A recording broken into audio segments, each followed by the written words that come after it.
This is the Big Fish Cares Podcast. Big Fish Cares Podcast. And here's your host, Benny Fisher. Welcome back to the Big Fish Cares Podcast. This is your host, Benny Fisher. I have a really, really amazing guest today. You guys have been listening to the NFT series for the last couple of weeks. And you also have heard some roofing podcasts in the past, because obviously my main role as an entrepreneur is my biggest company is Big Fish Contracting. This guy does both. This guy is also like me. He is a roofing contractor who is also into NFTs. We'll get into that later, but welcome to the show, Ben Timmons. He's also got the same first name. How you doing today, Ben? I'm doing great. It's good to talk to you. I'm happy to be here. I know we've been seeing each other a lot lately for roofing stuff, for NFT stuff. I know Ben's from, where are you from? Northwest Ohio, right? Yep, Northwest Ohio, like Toledo area. I always say Toledo. It's the only town that's big enough to, have any North. Bowling Green? Yeah, Bowling Green. I'm like right next to Bowling Green, about 20 minutes. All right, see? I'm an Ohio guy, so I know There you go. about that. Yep. So tell us a little bit about yourself. Let's talk about Ben Timmons, growing up in Northwest Ohio, and give us a little story, buddy. Yeah, so grew up in Northwest Ohio. Family owned a roofing company ever since I've been born. My dad and my uncle, they started it in 1993 or 1992. I was born in 1993. So about 9 months after they started the company, I was born. Actually, funny story on that real quick. My dad was coming home from a job, and we actually just redid the roof. And him and my mom was driving the dump truck for him. It was a small little roof in Bowling Green, actually. And on the way home, they went over the big bump, and my mom hit the ceiling and came back down. And then I was born the next day. So, but so the company started 9 months before you were born. Maybe like the day that they sold their first roof, maybe there was a good night. You know what I'm saying? That might have been it. That's I never thought about that, but that would make sense. Business was conceived the same time you were conceived. Yeah, I mean, my carbon dating would match. Right? Yeah, the math does work. The math works out. So tell us what it was like growing up in Northwest Ohio, because I know it's a lot more rural out there than where I'm from in Canton, Akron, Cleveland, Columbus, Cincinnati. Tell us about what it was like growing up. And your parents being entrepreneurs. Yeah. So the school I graduated with had 86 kids in its class, which I've come to find out is pretty small. And I graduated with 450, I think, of mine. Yeah, exactly. So you don't really realize it so much when you're in school, but it was pretty small. And so it's a little community. We farmed probably about at the time. Well, growing up, we bought more land as we got older, and the business was generating more money. My dad and my uncle, it's a real humble story, really, because they took a lot of their profits and they bought more farm ground. So, some people, they make money and they go buy an apartment building that's more passive. But my uncle and my dad, they would buy more farms, so that would just be more work.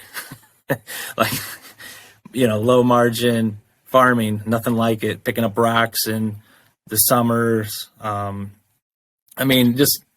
We raised cattle too when we were growing up, and I wasn't the hugest fan of doing the cattle, but everybody did it, so I did. I actually was more into making YouTube videos and stuff, but no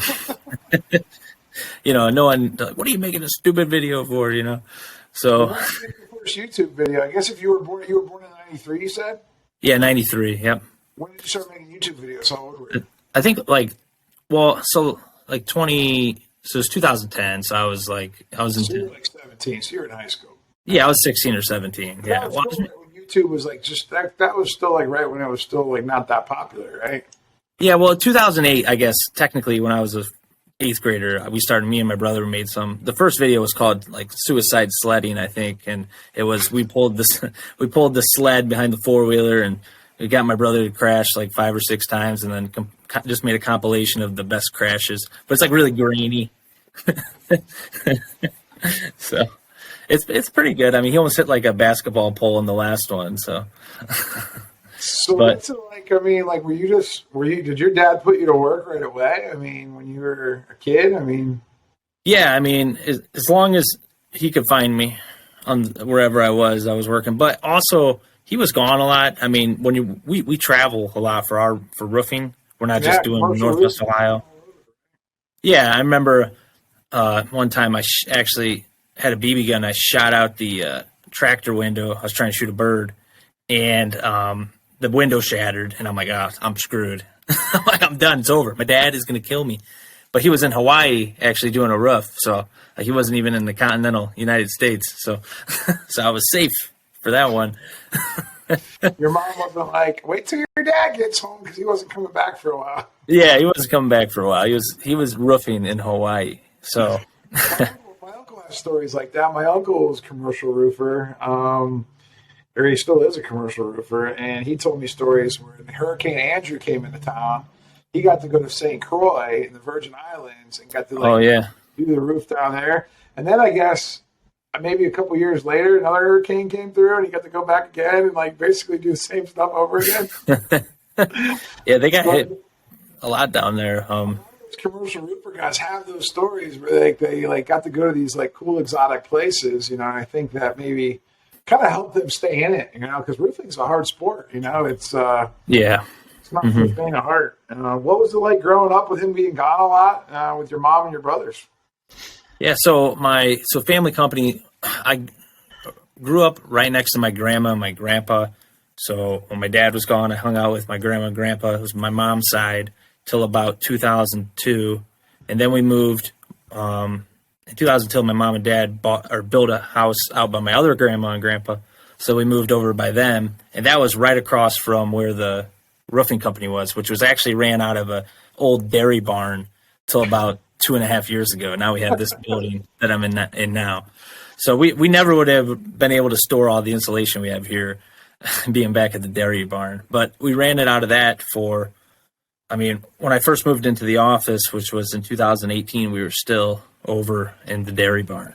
So That's a cool story. Did you guys actually, how much farming business did you guys do? You guys were also having the roofing business. So we do more now than ever, and just over 1,000 acres, the family farms. My brother, he's actually the full-time farmer for the family. He's on payroll as a full-time employee for farming. So we're just to that point where we can have someone like full-time now. Is it set up as like two separate businesses? It was like Timmons Farming and Timmons Roofing, or Technique? I know it's Technique Roofing, but yeah, it's set up as two separate companies. There's Timmons Farms and Technique Roofing Systems. So let's talk about the farming for a little bit, because that's interesting. My uncle, who you're going to meet in Pittsburgh, who's in commercial roofing, and it's my mom's brother. They grew up on a farm in Minerva, Ohio, and I never got to see that because my grandma had moved away from the farm. I think when I was like a year old, so they moved into the suburbs because I think they were getting older. My grandpa also got hurt in a farming accident, so he couldn't farm anymore. But tell me, what do you guys do? Do you have beef? Do you have cows? Like dairy? Is it like chickens? What do you guys do? Yeah, so growing up, we had some beef, and it was we actually had quite a bit of head of cattle. I think at one point we were probably not all ours, because we had some people that had cattle in our pastures, but I think we had probably 50 head at its peak, which quickly that declined because as us kids got older, less interested in doing that. It's a lot of work having that amount of cattle. Mainly what we do now is just cash crops, so soybeans, corn, wheat. I mean, that's really what we're doing right now. So it's just a bunch of fields, and you guys just grow stuff, and then just harvest it, and then sell it. Yeah, that's what we're doing. I mean, so a couple weeks ago, no one's in the office besides myself and my cousin and my aunt, who are the secretaries here, and then also another gentleman that we have in the office now because everybody was out farming.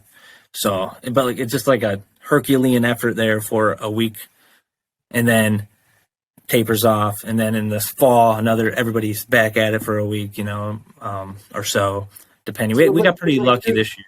Like two big sprints, right? There's like a spring harvest and a fall harvest, and but like during those area times when you're not actually, cutting, like I don't even know the right words, plowing stuff or like cutting stuff down, like it just grows on its own. Like you don't have to do you have to do anything? No, I mean, you gotta, yeah. So like I wasn't the most like involved in the farming. You didn't pay attention when you were growing up. No, I mean, I was just like, I don't know. I just wasn't interested in it so much because I was associated like cattle with getting my ass beat. So it's just kind of how it was. So like, gotcha. If I didn't do something right with the cows, it was a huge deal. So I'm like, I don't want anything to do with them things because it's right.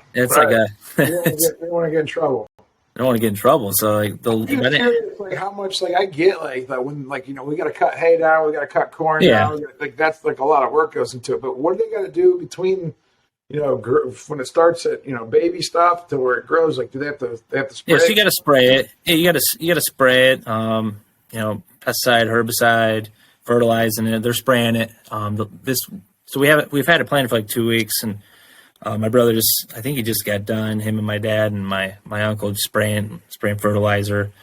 And you got to go work around the rain. But it's it's definitely work, but you have some time where you're not really, sprinting and getting stuff done. Yeah. But there's equipment you have to work on just like anything else, and you're pulling this out and using a combine. So like you got to maintenance it and get it working, and combines are like, a ridiculous amount of money. So you definitely want to keep yours working for as long as possible. How old is your combine? The one we have right now, to be honest, I'm not really sure even how old it is. I would say it's probably 12 years old, 15 years old. I feel like my aunt and uncle still have a farm back in Minerva. I feel like they got something that looks like it's like from like 1960s or something still. Like I could be wrong. Yeah, ours is equipment. You really can't like buy equipment if you're smaller.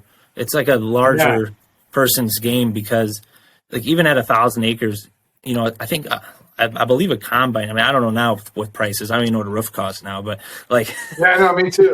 They don't have combines, I think, but their tractors that they have, because they only have a couple hundred acres of stuff.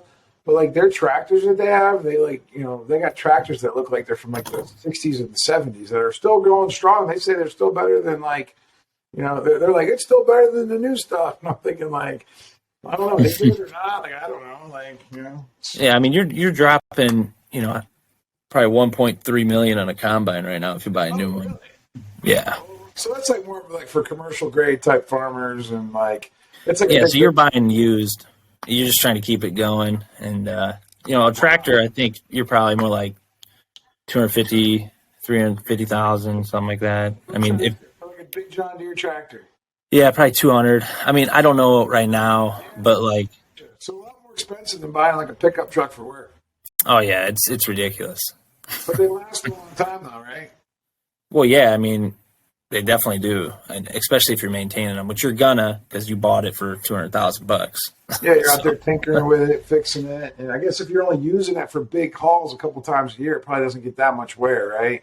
Well, you got to plow your field. You got to, you got to spray it. A lot of times you're using something different to spray it, but sometimes you're using a tractor. You got to plant it. You got to, there's a lot of, they probably get quite a bit of hours. I would say it just depends on what you're planting there next year. I mean, and you said your brother takes care of all that now. Yeah, he'd put me to shame on this podcast right now. So no, that's all right. Well, what I was going to say is we're going to have your brother come on, and we'll just do a whole episode on farming because dude, he'd love it. Roofing and NFTs. He knows farming, right? Yeah, and then he knows farming. You, right? Like my uncle could come on and probably make fun of you because, like, he. Oh yeah, and then like my dad and my uncle, they'd make fun of the full-time farmer, my brother, because he doesn't know or something. Big show that would be on. All right, well, that's cool. So, like, you just kind of gravitated towards the roofing. Now, did you, when you were in high school, like, did you say, like, hey, Dad, like, I want to, like, be in the roofing business? Or, like, how did that work? Like, how did they decide, or how did you decide what you ended up doing with your life? Yeah, so I never really, per se, gravitated towards the roofing. I actually, yeah. So, like, I kind of was like, yeah, I'm not going to, like, my junior year of high school, I was roofing in the summer. 2011, that was the first roof I was putting on with, I was just like picking trash up and stuff. But then I went to college in 2013 or 2012. And I think I was going for accounting. That was like the goal because that's like what my dad wanted me to do. Yeah, because your dad probably needed an accountant, really, right? Yeah, right. You probably want somebody in the family you could trust with all the family farming money and roofing money, right? Yeah, so that that's what he wanted me to do. So I was like, yeah, I'll just do that. And then in 2014, I joined the Army National Guard. So I left for I think it was like 5 or 6 months for training. So just basic training, then advanced training, and then which was nice because in Ohio they have a scholarship where they pay almost your entire bachelor's degree, like the full face value of it, up to 96 credit hours when I was going. Wow. And I'm sure that's another reason why your dad probably wanted you to do that, huh? Yeah, he was pretty happy with that because, he didn't have to help me out with any of the college. So I think maybe I think he did pay for like one semester. But when I got back, I actually started a commercial cleaning company myself. It was called the Grime Police. And yes. I learn something about you every time I talk to you, man. Yeah, so I started this company called the Grime Police, and I started cleaning like commercial facilities, and started doing carpet cleaning, ended up doing floor care, like stripping waxes on floors, and I did that for a good amount of time. I mean, I was operating on the like lowest of low margins. Like the other day, I seen one of my proposals, and I was proposing $21 an hour is what I was going to charge them to have somebody actually do their cleaning. And I was like, oh my gosh, like no wonder why I didn't make much money doing that. And you weren't even doing it yourself. Like you were actually hiring somebody else to do it. You were just kind of like, no, I was cleaning a lot of toilets myself. Yeah, well, back then, I mean, $21 an hour might not have been bad for just you, but that's just employee wages. That's not business wages on top, right? Yeah, so, yeah. You don't know that when you're first starting out. That's all right, man. I didn't know. I was like, you're learning business, man. My proposals like look really good, but yeah, there you go. $21 an hour. But yeah, no. So I cleaned a lot of like Walgreens. Actually, this is a fun story. So they pay me $85 to clean a Walgreens, to go in, mop the floors, buff them with my propane buffer, all the floors. And then it was an extra $15 an hour, or excuse me, $15, an extra $15 for the service if I cleaned the bathrooms. So I was like, well, yeah, I'll clean the bathrooms too. I'm already there. So this isn't even that long ago, man. You're young. Like this is like, yeah. What year was 2014 through 2016. You were cleaning bathrooms for the extra $15. Like the guys and the girls, like guys 15, both. girls 15. Yeah, like taking the tampons out, everything, Did man. you get Like 15 for each bathroom. No, for both. $7.50 So a bathroom. $7.50 for the boys' bathroom, $7.50 for the girls' bathroom. Yes. Man, I tell you what, man, that accounting degree didn't pay off very well. No, I was halfway. I was only like one quarter through. But I'm telling you, the math skills, like they weren't there all the way. No, they weren't there. When did you figure out that wasn't a good deal for Mr. Ben Timmons? Well, after about a year of running rampant, working like legitimately like 90, 100 hours a week, like just straight up killing myself. And I'm like, man, I'm just not making any money, like I'm going to have to go work on the farm. Yeah, I would have made way more money on the roof. And like my cousin was working on the roof and he's got all this money and I'm like, working my ass off, have no money. So like I would like pick it like in the morning, a guy would go with me, we'd work all day, going to these Family Dollars because they would let me do it during the day while they were open, clean the floors. So I do like 6 of them across the area. I mean, I went all the way to Canton. I did like Mansfield, went down the line. How'd you get into like Walgreens being like a brand new business, getting in there? How'd you even get the contract for Walgreens? I mean, so it's like a really shady kind of business because they're all like national groups that subcontract all the work out. They find the vendors. Oh, okay. It's so like a sub of a sub. I was a sub of a sub, but then I like got past the one sub, so I became the sub eventually. But it's just like a revolving door business, man. They just like bring in. It's low barrier to entry to be a cleaning company. So it's easy to find the next new guy to have them do your stuff for dirt cheap. And they just don't build relationships though. So, but anyways, so I went from doing that, just like, so I'd pick a guy up in the morning, we go do all these Family Dollars, and then drop him off, grab another guy, and then we'd go to like Harbor Freight and like strip and wax the floor all night. And so it was just like a lot of work. And I actually had a guy from Bangladesh move in with me. He went to like he needed a roommate. I had a 4-bedroom house in Bowling Green, had one guy living there with me. So I moved him in. College? Yeah, I was going to college still. I was taking like one class. College at Bowling Green, about what, half hour away from? Yeah, and I lived there. I actually lived in Bowling Green. Okay, but like close enough that you could still take your laundry home and have your mom do laundry, right? Yeah, I could. I could have. Could have. All right, could have. Yeah, I definitely could have. And it was, so, you know, like I did a lot of work. The gentleman from Bangladesh moved in with me. He needed a place to live to get his master's degree. Ended up like having him work for me because he couldn't pay rent. Who would have thought? They might clean the bathrooms for $7.50. Yeah, he just wasn't very good at it. I had to teach him. I just still talked with him. We call him Noble. That's his name. And I had to teach him how to sweep and everything. It's a good story. He's a good guy. He lives in New York still. But That's cool. And so, yeah, but then I went and I started doing strip and waxes. And I'm like, I'm just going to start charging more money. You know, like what you know, I don't get a job. Who cares? So there's a dentist office in the area, and they were on the radio. Like, and I'm like, all right, they got some money. They're on the radio. They're a dentist, you know. So I like doubled what I normally charge, and I got the job. I was and did it. We did a good job, and they're really happy. And they booked us again to come back and do it the next 6 months later. And then I was like, whoa, like you can actually charge more money and do this stuff. So that's when, like, I learned that. And then that was at the same time, like, where I had my dad, like, on my ass about, like, you know, are you going to finish college? Because I was taking, like, 1 or 2 classes. And so I ended up finding someone to buy all my equipment. And I sold them all my equipment. And this is, like, I'm condensing the story. It's, like, over, like, a year strip. Yeah, no, that's fine. It's over, like, a year where, you know, it's just, like, pressure all the time from the parents to like finish school because no one in my family ever finished college or went to college. And then like I wanted to do this cleaning thing, but then you're like burning yourself out, not making any money. Yeah. And I finally figure it out a little bit. And then, you know, I end up stopping it. And I think it was, so I sold everything off. And then some of my big clients gave away to a couple people in the industry I knew. And then finished college.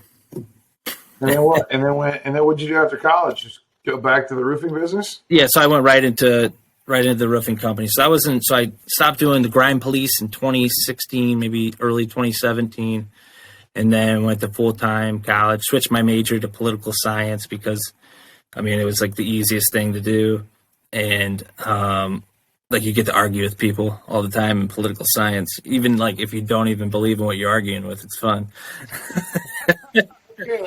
So like typical politicians that you see on the shows, they just argue and argue and argue. Yeah, right. It was great. I mean, like because like everybody in college is basically like liberal. So like if you just take a non-liberal stance, everybody wants to argue with you. So it's like, this is awesome. Yeah, and growing up in like Northwestern Ohio, it wasn't that hard to take the conservative side of the things. No, definitely not. I mean, everybody's, you know.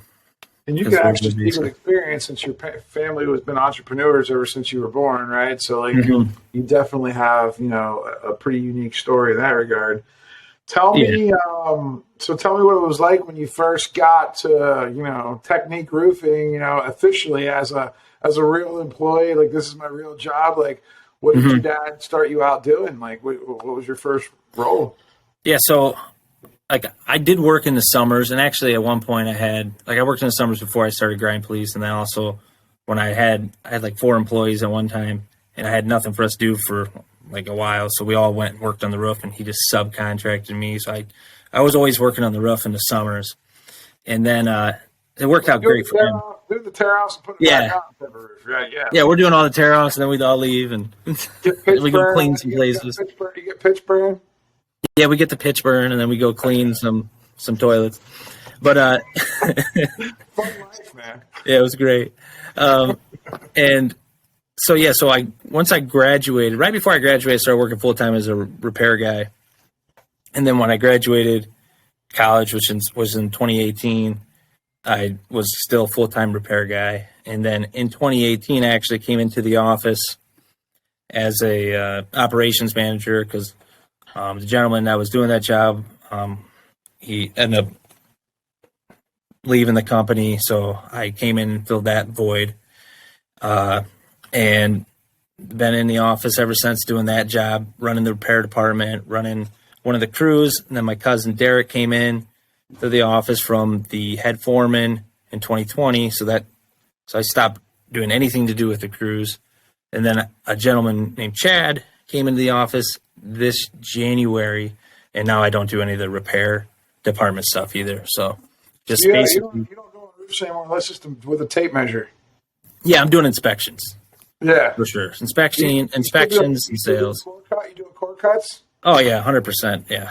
All right. Well, I do repairs. Like this weekend, I did a repair because I was like next to the Circle K that was leaking. So that. You're up there, right? If you're already there, right? It was pretty easy repair. Yeah. I mean, I'll do.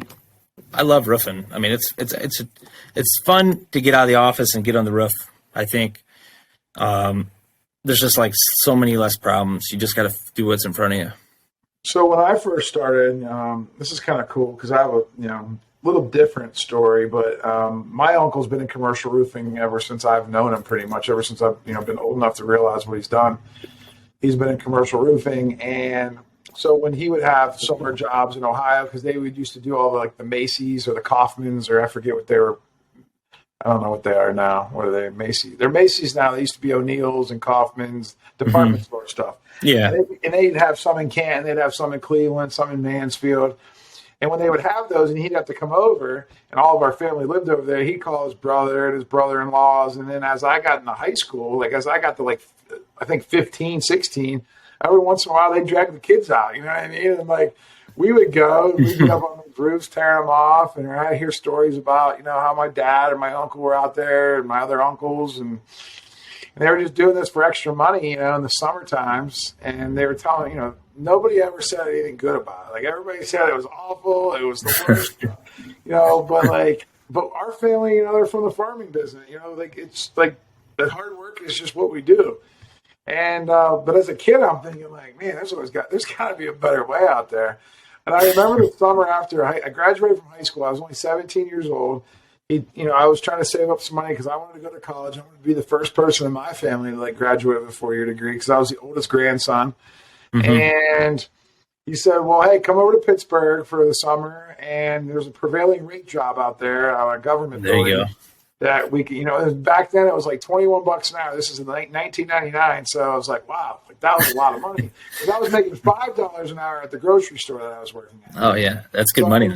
Yeah. So I was like, oh, this is awesome. And so I moved over I stayed at his house for the summer. And it was a night job. We would go in at 6 p.m. at night and usually end around 3, 4 in the morning whenever the roof, whatever section we tore off would get put back on. That's when we went home.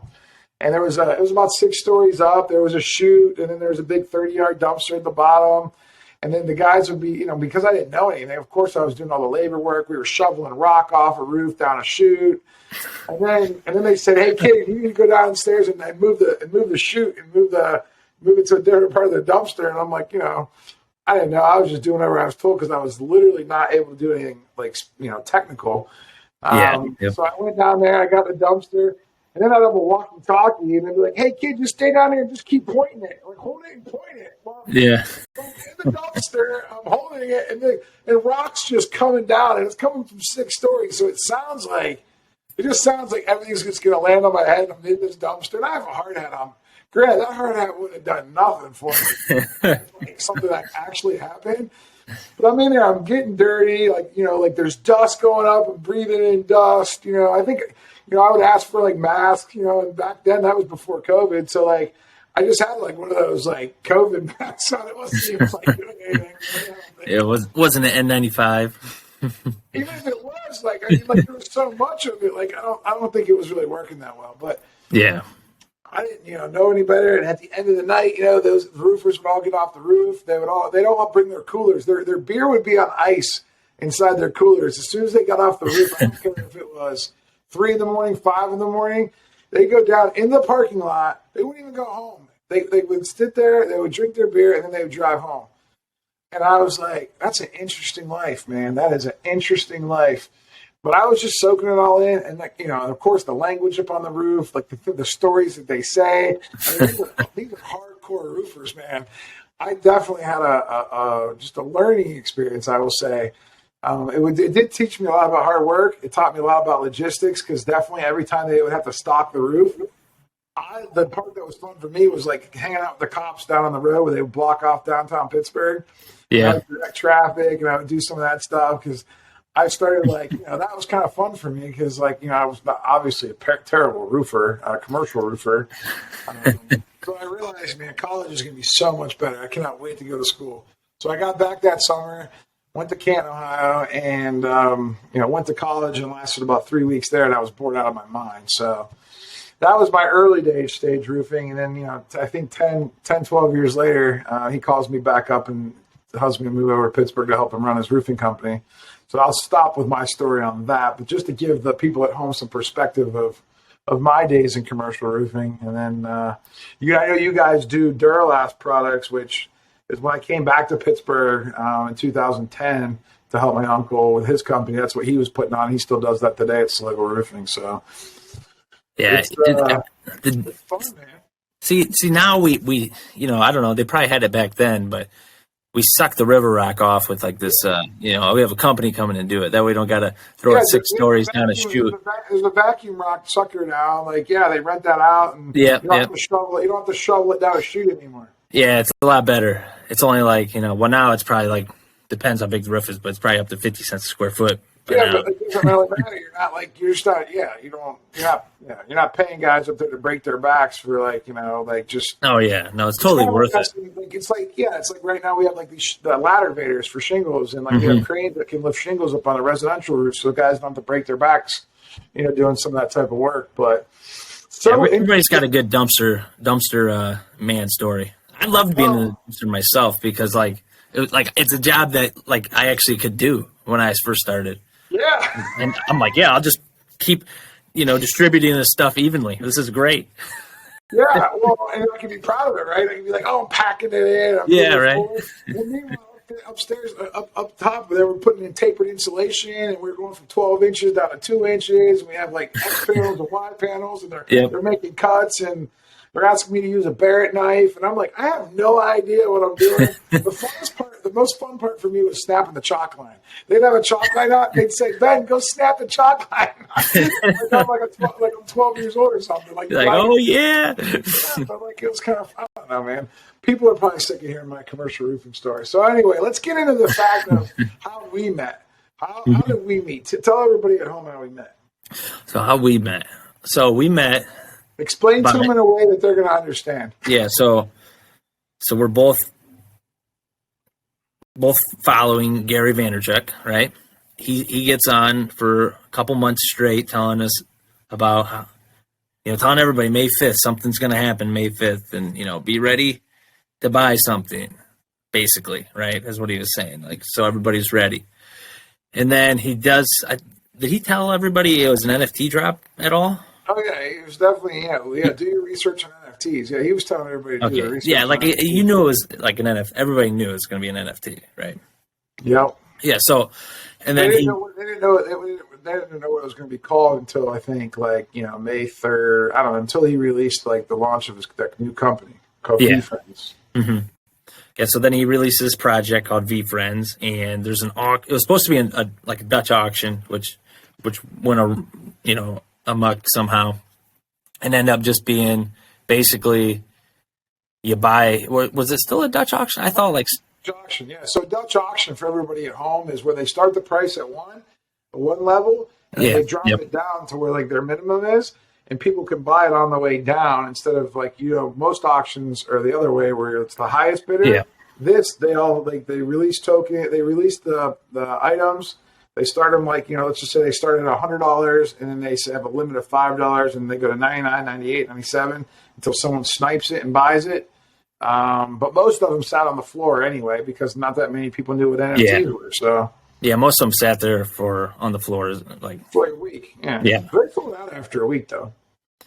Yeah, so then they sold out, and then one of the NFTs that was available was this one called a Hangout Hawk, and there was 100 right behind me. Yeah, right behind Ben. There's 125 of them, 124 because Gary has one, and he said in his Discord, which is an app, messaging app, that if you're a business owner or want to be around business owners, you should buy a Hangout Hawk. That's what he said. So to me, when I was looking at all of them, there's all these crazy characters. I mean, tons of them. 235 characters or 250 characters or 250, 60, something like that. Yeah. Crazy ones. Like the pea salad. I think I bought the hardworking wombat and the dope dodo and what was the other one? Oh, the sensitive centipede. I bought that for my brother. And he's not even sensitive. It's just funny. But then the Hangout Hawk is another one that I bought because of the video. Gary said, if you're into business, you're trying to grow your network in business with like-minded people, you should get a Hangout Hawk. And I was like, because for me, it was in between the GiftGo or the Hangout Hawk. And then when he said that, I'm like, I got to get a Hangout Hawk. So then, I don't even know if I was in the Discord chat very much. So you get 5, every year we get 5 Zoom calls with Gary that are an hour long. It's basically Q&A the whole time, or it is Q&A the whole time. It's just crazy, like, to explain this because it's so hard to explain for me, even though I've explained it to 100 people here and but it's essentially we connected through that.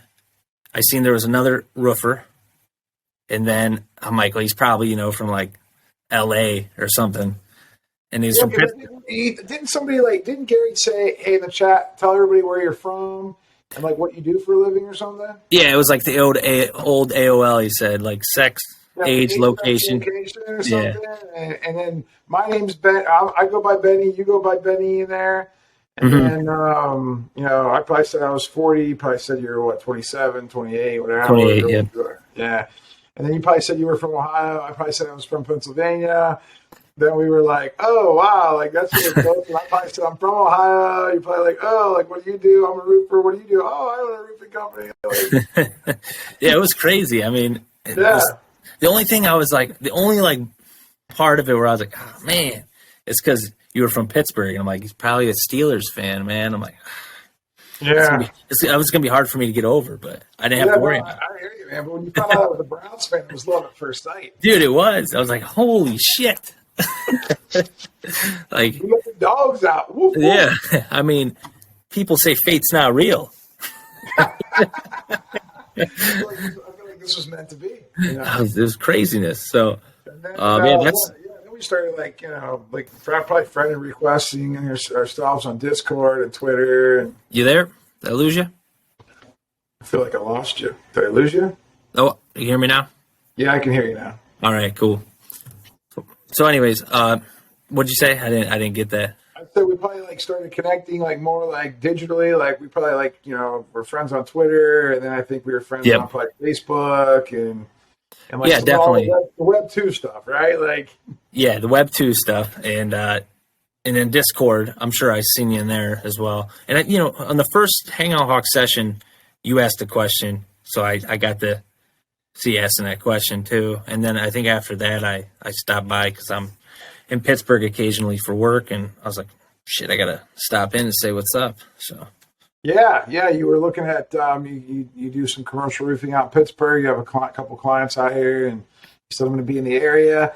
And I think at that point, because I hadn't been to any other events, you were going to be the first person I ever met, from this new world of NFTs. I can't remember if at that point I had met Ron Jordan for lunch yet or not. I don't think I did. But yeah, anyway, we were definitely I don't know. I want to say we were the first Hawks that met. I think that we were. We should probably figure out if that's true or not. Yeah, we should figure that out. That might be worth something. Yeah, because I remember taking a selfie with you. And yes, by the van. I gave you a couple books because I always give people books in my office. Yep, 4 of them. Yeah, I gave you a book on EOS. I gave you a couple books on EOS. Gave you a book on baseline selling. And and then and then what? What was next after that? Then we asked each other if we were going to IRE. Yeah, well, first I listened to all the books on audio within like a week because I'm like, hey, I gotta listen to them. Which it's hard for me to read books because driving so much, so I just listen to them on audio. Because I actually buy all the books I read or I listen to. That way I have the physical copy to take notes in if I need to.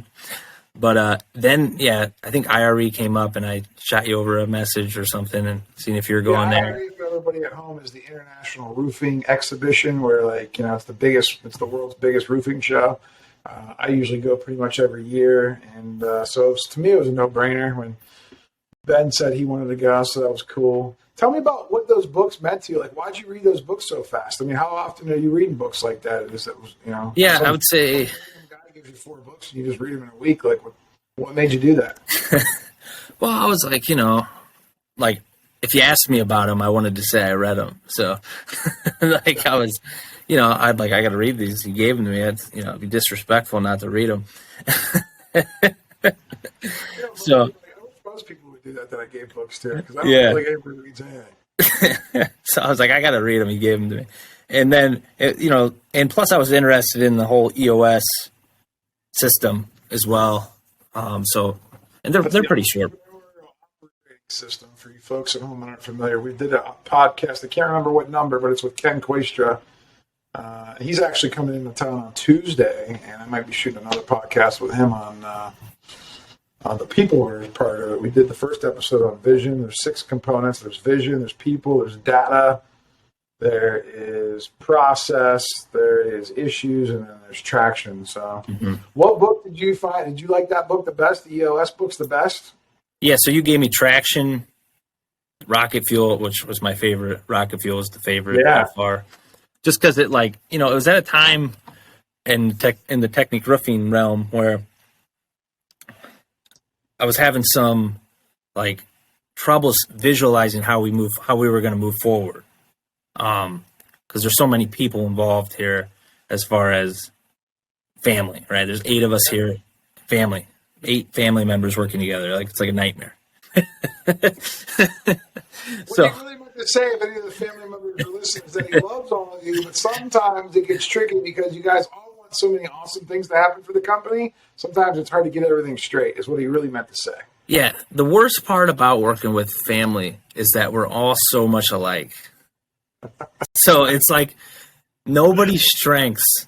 There's basically we're all the same. All of us have the same strengths and the same weaknesses, damn near. Yeah, you just work through it. Just a little bit more hard work, we'll get through it, right? Yeah. Yeah, but it was at a time where my uncle and my dad, we were in, beginning talks of buying the company from them.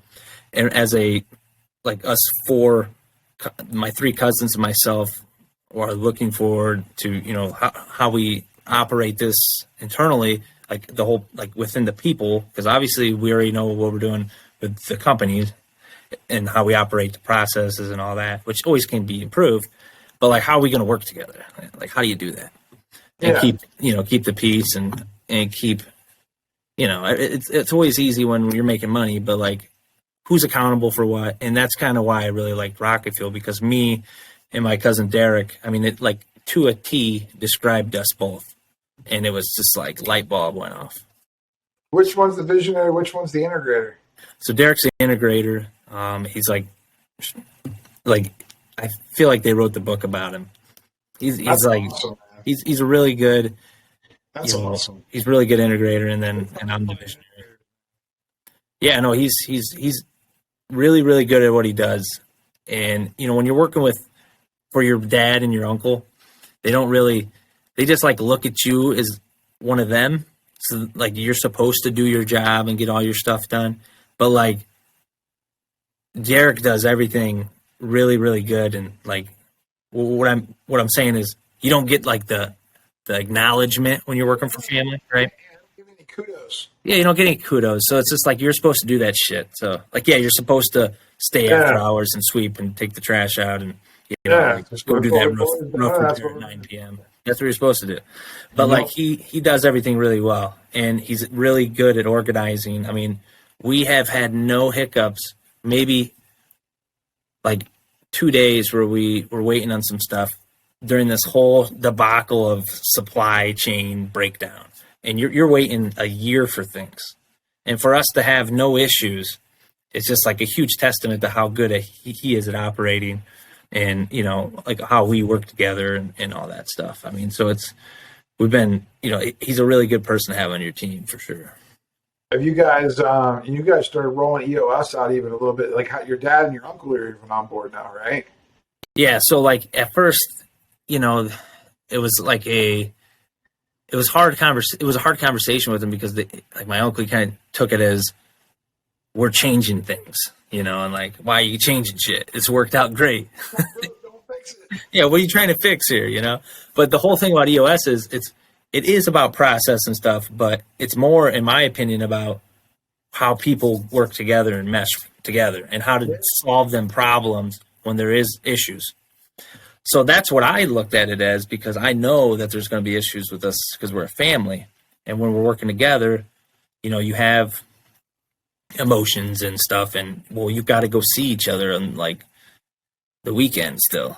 Yeah, all the weddings, all the babies being born. And I mean, I can't just be like, have an argument with them and not see them the Monday. Normally I see these people on the weekend. This is how it is. Right.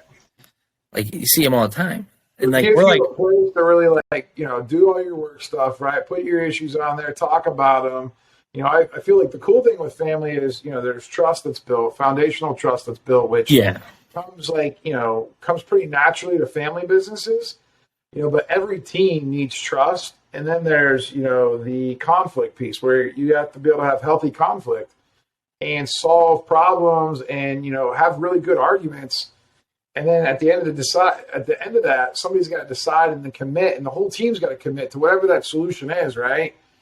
And then you got to be accountable, and then you got to have, results, and it's like, it's, the trust, and then the conflict, and then the commitment, and then the accountability, and that gets you results. That's the Patrick Lencioni trust triangle. And I think that, whether it's, family members or whether it's employees off the street, you have to have that. But families can be tough because, the silos usually are in your head. And like when you go home, like you're not going to say it to their face because you're, afraid of the respect thing, right? It's respect. Yeah.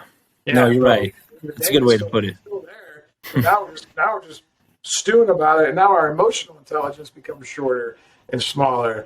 And like, then we become, somebody could just like say one thing and we want to explode, right? Or like, oh yeah, no, I've seen it happen. Yeah. So, I'm glad it's going good for you guys. I know that change is a little bit tough. How's everybody been acclimating to it? Because I know it's been about almost 3 or 4 months since you guys really started doing it hardcore, right? Yeah, I mean, I think it was like February. So yeah, about 4 months. This guy booked in December. He started rolling it out in February.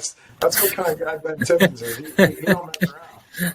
Yeah, no, I mean, you're right. And I had, we had one meeting with the whole family, and I presented, I basically did the 90-minute session with the family. And then the lady came in, and Laura, she's our EOS implementer, she came in and did a 90-minute session, and, it was a good refresher. But basically, we all went over all of it already. And, I mean, it's good to hear it from somebody else sometimes as well. Yeah, it's good to have that third party in the room, right? Kind of. Yeah. Especially with the dad and the uncle, and then the kids. You know what I mean? And it's like it keeps she's probably like Switzerland, right? Like that everything kind of, she probably just asks really good questions, and then she probably can help when emotions get a little high. She can probably calm it back down to make sure that everything's working out. So. No, yeah, I mean, because it was tough for my uncle and my I don't know, maybe not so much my dad, but just sometimes it's hard to see it as a positive change when you think someone's like just changing what you did. And we had them discussions like, hey, we're not changed. We came together one Sunday and had a meeting, but it's really good now. And, I don't know, it's been really, really good how we've been running it. I'm very happy. It does take time to do. It does take commitment, and it's not like, cause you're putting stuff in the scoreboard and you actually have to do stuff. It's not just like, hey, we're running this, and so it does take time away, but it's helps you stay disciplined too. So. Yeah, and it improves efficiency over time, so that's cool. Well, the other book I gave you was Baseline Selling, and I think that you probably started following me on social. You know that I'm a big baseline selling fan. I do a lot of work with Ryan Groth and Sales Transformation Group. I had that team kickoff and like training back, I think, at the beginning of March. You came and hung out with us for 4 days, which I was really impressed with. Tell me why you came to Pittsburgh and spent 4 days with me and the Big Fish team. Yeah, so I seen that it was an opportunity, and I was thinking about messaging you about it, and then I didn't. But then a couple of days later, I did, and I'm glad I did.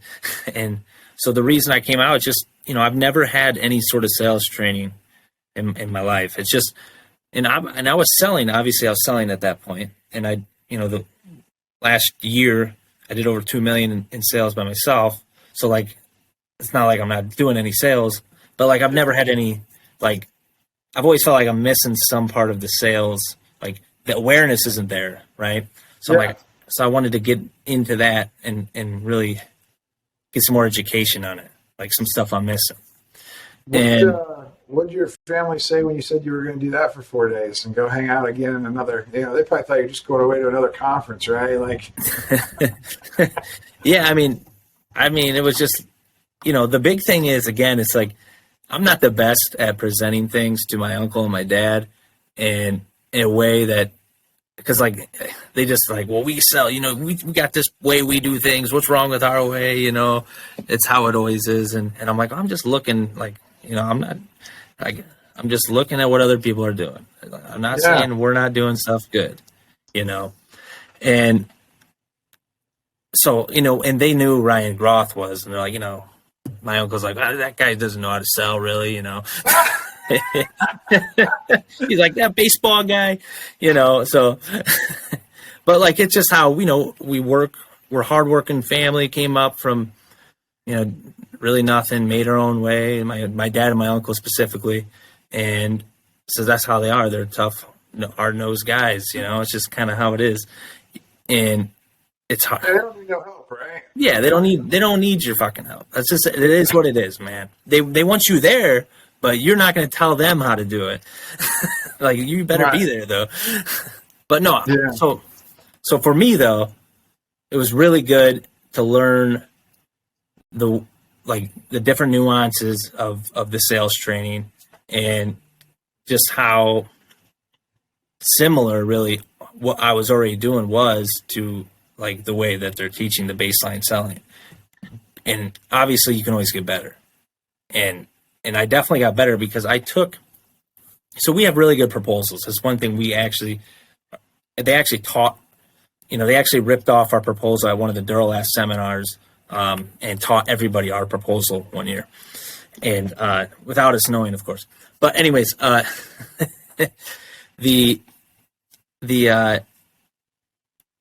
punchline is though we have really good proposals, and that's a really important thing in baseline selling as well, to be able to present all that information. And sometimes you get a little undisciplined and cavalier when you're trying to do a lot of sales. You try to pump out, proposals, or you get into that whirlwind, or that you're just working and you take your eye off the details. Yeah, you're spraying and praying. I mean, it's what happens, man. Yeah, there's 100 different names for it. And so it's good to just reset yourself. And I actually end up taking what I learned there, what I relearned and what I learned. And the next week I had an appointment already set up. So, and it was with an old customer that we kind of lost. And so I went, and my uncle and my dad, they're like, we're not going to waste our time with them guys again. So I'm like, and I was like pumped up, like just had these 4 days in. I'm like, dude, I'm going to go get this job. Like, I don't give a shit. Like, I'm going to like just provide the value. We're going to get it. So I went there and then, had the best proposal I ever made. And we ended up getting the job. And then they're like, well, we have 2 other buildings too we want to do. And we did all these buildings before. Well, not the one, but we did them 20 years ago. But they left us for a different contractor, the last job that they had. So we ended up getting 3 jobs, basically, because I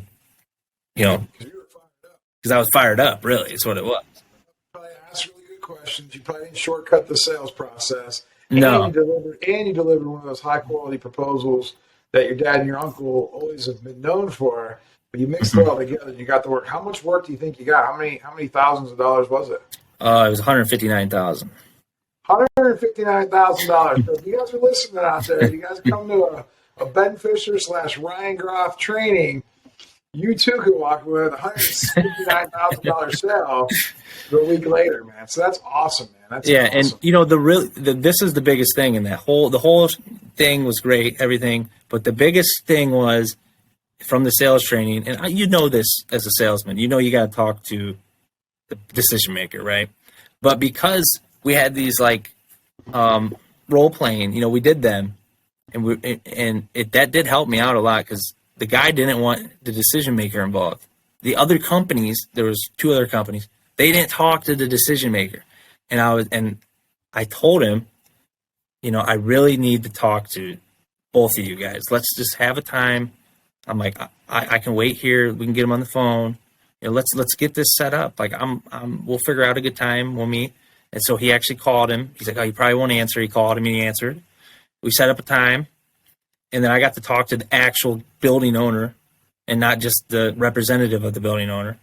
And I think that's the main reason why I got the job over the other people.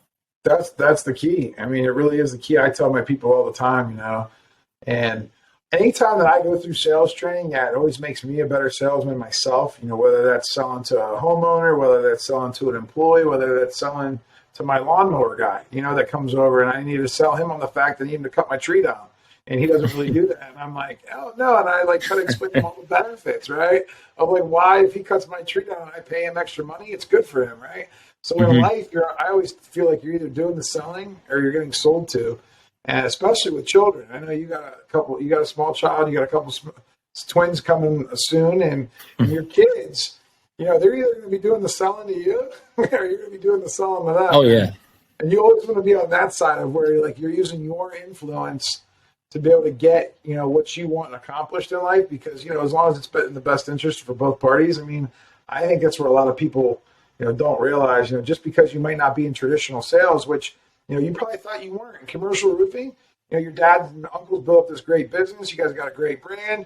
You got the same customers coming back every time. I know you guys do a lot of work for Wendy's, and it's like, they do another Wendy's. Yeah, you just basically have to, you submit an estimate, but that's like order taking, essentially. Like an account manager, it's not like you're an account manager for a lot of people.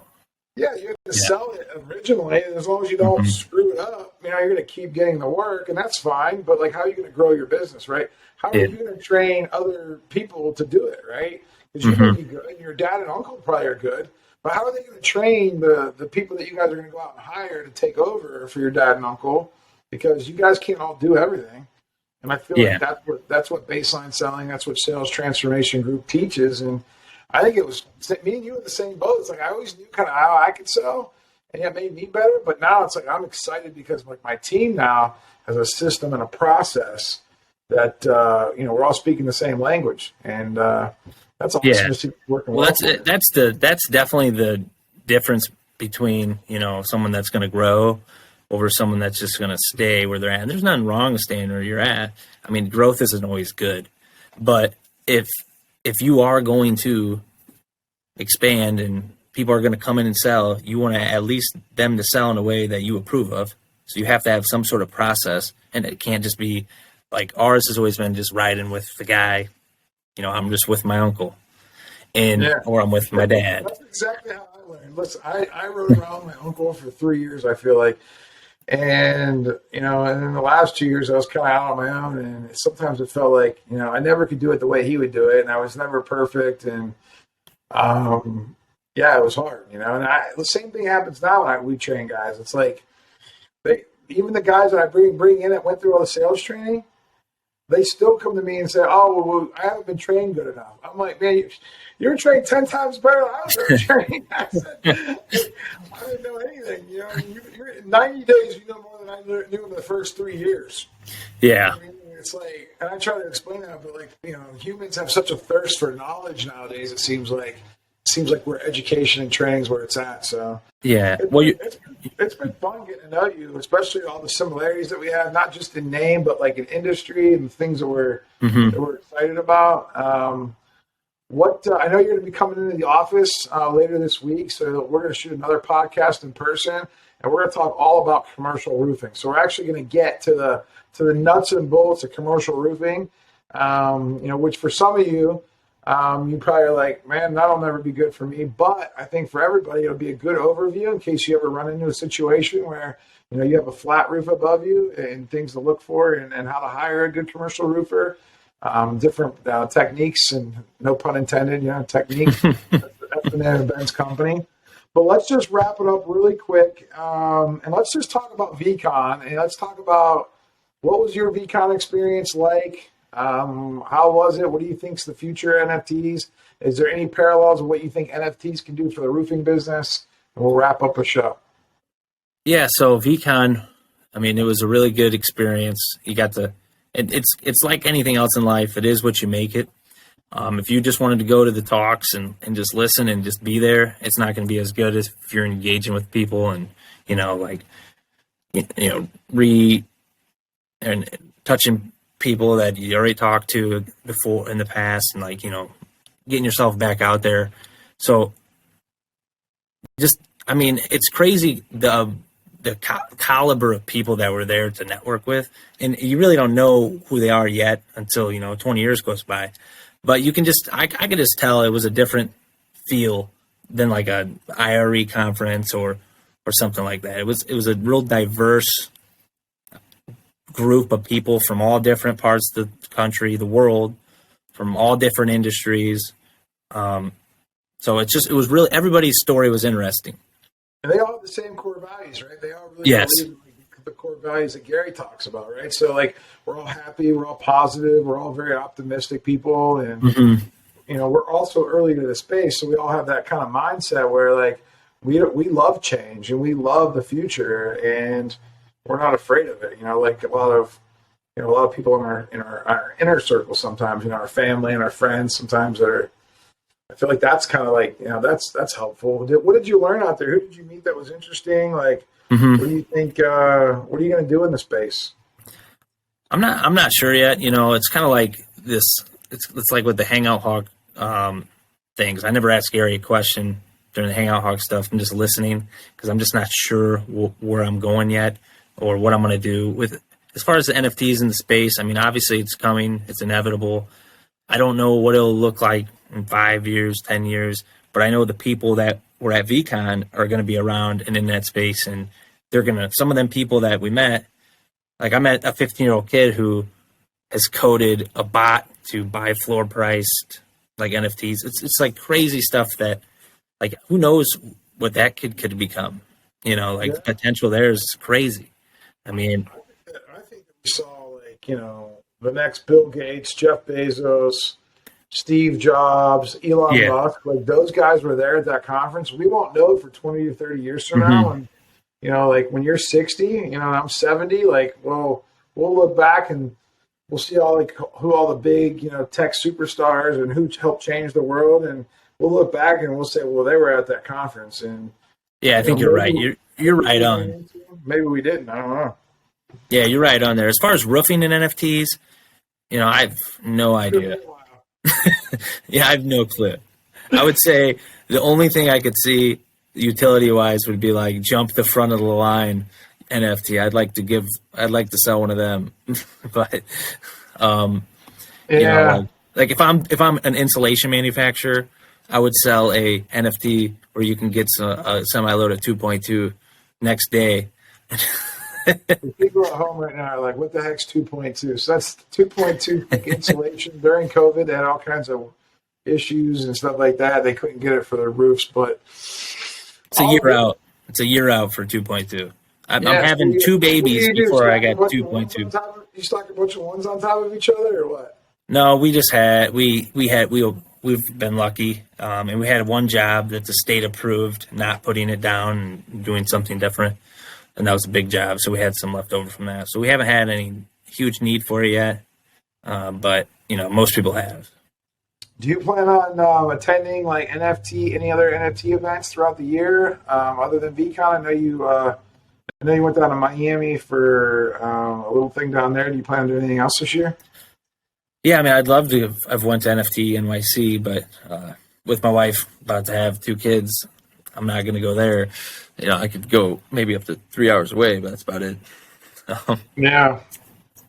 But yeah, no, I'm definitely going to go to some more conferences and try to meet as many people as possible in the space. As much as I can in my schedule, I will be going everywhere I can. So, well, it'll be fun to see at those events. And I do ask everyone 5 questions at the end of every podcast, especially for the first-time guests. What's your favorite book all time? If you're going to an island and you can only take one book with you, what book are you taking? Man, it's tough.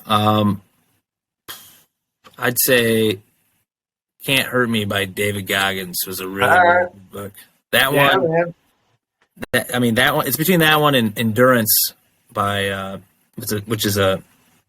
I don't know that book. I know the Goggins book. I've read that book 3 times. Yeah, Endurance is such a... I had no idea about this book. It's about Captain Ernest Shackleton and their voyage to the Arctic. They were the first people to go around it. Their ship sunk, right at the beginning, and they had to go without a ship.